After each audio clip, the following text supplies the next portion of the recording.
Lemaasai airorokita ntae pookin. Nanu Evelyn ene Mukulat, ni Oliwamis, nilienda likizo nimerudi. Ore emada naata taata naa nchere ejoitoi kazi ni kazi lemaasai kaji eyie mugie mikintoki amenaa nkasin.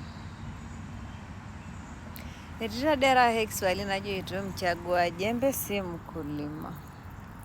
Enkai enyorr irmaasai aategel inkasin. Enkai taadii Kenya ake duo naitabaya yiok inaalo napoitoi kake lelo ake ishili nkasin nekimeniho.